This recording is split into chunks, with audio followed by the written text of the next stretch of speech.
കഴിഞ്ഞ 65 ദിവസങ്ങളിൽ ഏകദേശം 1.5 മാസമായിട്ട് രാജ്യം സാക്ഷ്യം വഹിച്ച ഒരു കാവി ബുള്ളറ്റ് യാത്രയുണ്ട്. രാമക്ഷേത്ര പ്രാണപ്രതിഷ്ഠയ്ക്ക് മുന്നോടിയായും അതുപോലെ സ്ത്രീകളെ ബോധവൽക്കരിക്കാനുമൊക്കെ മുൻകൈയെടുത്ത് ബുള്ളറ്റ് യാത്ര നടത്തിയ ബുള്ളറ്റ് റാണി രാജലക്ഷ്മി ഇക്കുറി തൻ്റെ 22 സഹയാത്രികർക്കൊപ്പം ബുള്ളറ്റ് യാത്ര നടത്തിയത് നരേന്ദ്രമോദിക്ക് വേണ്ടിയാണ്. Vote four Modi, vote four nation, ഇതായിരുന്നു ബുള്ളറ്റ് റാണി രാജലക്ഷ്മിയുടെ മുദ്രാവാക്യം. ഫെബ്രുവരി 12-നാണ് രാജലക്ഷ്മി മധുര മീനാക്ഷി ക്ഷേത്രത്തിൽ നിന്ന് യാത്ര പുറപ്പെട്ടത്. രാജലക്ഷ്മി ചെല്ലുന്ന ഓരോ സ്ഥലത്തും രാജലക്ഷ്മി പറയുന്ന ഒരു ക്യാപ്ഷനുണ്ട്: രാജ്യലക്ഷ്മിയെ കാക്കാൻ മോദിജിക്ക് ഒരു വോട്ട്. എല്ലായിടത്തും രാജലക്ഷ്മിയെ കാണാൻ നൂറുകണക്കിന് ആളുകൾ ഒരുമിച്ചുകൂടി. ചാർ സൗ പാർ എന്ന NDA മുദ്രാവാക്യം അവർ ജനങ്ങളെ കൊണ്ട് ഏറ്റുവിളിപ്പിച്ചു. എല്ലാവരും വോട്ട് ചെയ്യും എന്ന് രാജലക്ഷ്മിക്ക് മുന്നിൽ പ്രതിജ്ഞയെടുത്തു.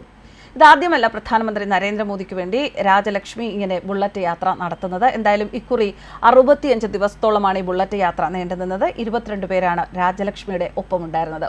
65 ദിവസം 21,000 കിലോമീറ്റർ. കർണാടകത്തിൽ ജനിച്ച് തമിഴകത്ത് വളർന്ന സൂപ്പർ വുമൺ ബുള്ളറ്റ് റാണി മാ രാജലക്ഷ്മി മാണ്ഡെയുടെ സാഹസിക യാത്രാ തെരഞ്ഞെടുപ്പ് പ്രചാരണത്തിൽ പുത്തൻ ഹരമായി മാറി. തമിഴ്നാട്ടിലെ മധുരയിൽ നിന്ന് ആരംഭിച്ച ബുള്ളറ്റ് യാത്ര 15 സംസ്ഥാനങ്ങൾ പിന്നിട്ട് കഴിഞ്ഞ ദിവസം ദില്ലിയിൽ സമാപിച്ചു. യാത്രയ്ക്ക് ഒറ്റ ലക്ഷ്യം: മോദിജി വീണ്ടും വരണം. കാവി വസ്ത്രം ധരിച്ച് കാവി ഹെൽമറ്റ് അണിഞ്ഞ് രാജലക്ഷ്മിയും ഒപ്പമുള്ള 22 പേരും നടത്തിയ പുതുമയേറിയ ബുള്ളറ്റ് റാലി രാജ്യം ഏറ്റെടുത്തു. തമിഴ്നാട്ടിൽ നിന്ന് ആരംഭിച്ച യാത്ര പുതുച്ചേരി, ആന്ധ്ര, തെലങ്കാന, കർണാടക, ഗോവ, മഹാരാഷ്ട്ര, ഛത്തീസ്ഗഡ്, ഒറീസ, ജാർഖണ്ഡ്, ബീഹാർ, ഉത്തർപ്രദേശ്, ഹരിയാന വഴിയാണ് ദില്ലിയിൽ കഴിഞ്ഞ ദിവസം സമാപിച്ചത്.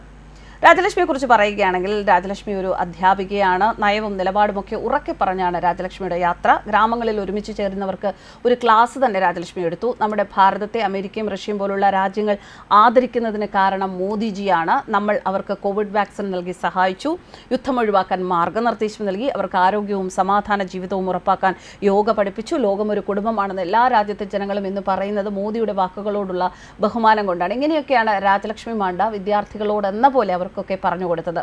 ചെന്നൈയിലെ സ്വന്തം ഹിന്ദി ഇൻസ്റ്റിറ്റ്യൂട്ടിൽ കഴിഞ്ഞ 10 വർഷത്തിനിടെ 11,000 വിദ്യാർത്ഥികളെ പരിശീലിപ്പിച്ചതിന്റെ ആ ഒരു കോൺഫിഡൻസ് ആണ് തനിക്ക് കൈമുതലെന്ന് രാജലക്ഷ്മി പറയുന്നു. സ്ത്രീകളെ ബോധവൽക്കരിക്കാനും അയോധ്യയിലെ രാമക്ഷേത്ര പ്രാണപ്രതിഷ്ഠയ്ക്ക് മുന്നോടിയായും ഇതിനു മുൻപും രാജലക്ഷ്മി ബുള്ളറ്റ് യാത്ര നടത്തിയിട്ടുണ്ട്. വലിയ ട്രക്കുകൾ കയറി കെട്ടിവലിക്കുന്ന സാഹസികതയിലൂടെ പോകാൻ രാജലക്ഷ്മിക്ക് ഭയങ്കര ഇഷ്ടമാണ്. അത് യുവാക്കൾക്ക് അതുകൊണ്ട് തന്നെ രാജലക്ഷ്മി ഒരു ഹരമാണ്. മോദിയുടെ ഉറച്ച അനുയായിയായ രാജലക്ഷ്മി പറയുന്ന വാക്കുകൾ ഇതാണ്: ഞാൻ ബീഹാറിലെത്തുന്നതിന് മുൻപ് ഒരുപാട് സംസ്ഥാനങ്ങൾ കടന്നുപോയി.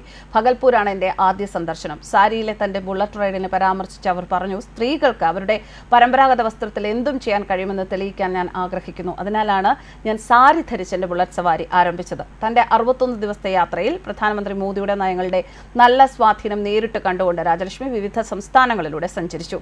ഗ്രാമപ്രദേശങ്ങളിൽ മോദിയോട് വ്യാപകമായ ആദരവുണ്ട് എന്നും അദ്ദേഹത്തിൻ്റെ പരിവർത്തന സംരംഭങ്ങൾ രാജ്യത്തുടനീളമുള്ള സ്ത്രീകളെ ശാക്തീകരിച്ചിട്ടുണ്ടെന്നും അവർ കുറിച്ചു. മോദിയുടെ നേതൃത്വത്തിൽ സ്ത്രീകൾ വീട്ടുജോലി മുതൽ പാർലമെന്ററി പങ്കാളിത്തം വരെ വിവിധ മേഖലകളിൽ സജീവമായി ചെയ്യുകയാണെന്നും രാജലക്ഷ്മി ഊന്നി പറയുന്നു. എന്തായാലും മോദിയുടെ 3ാം വരവിന് വേണ്ടി ഇങ്ങനെ ഒരു ബുള്ളറ്റ് യാത്ര നടത്തിയ രാജലക്ഷ്മി ശരിക്കും രാജ്യത്തെ സ്ത്രീകളെ തമ്മിൽ ഒന്നിപ്പിക്കുന്ന ഒരു കാഴ്ചപ്പാട് തന്നെയാണ് പങ്കുവച്ചിരിക്കുന്നത്. News desk Karma news.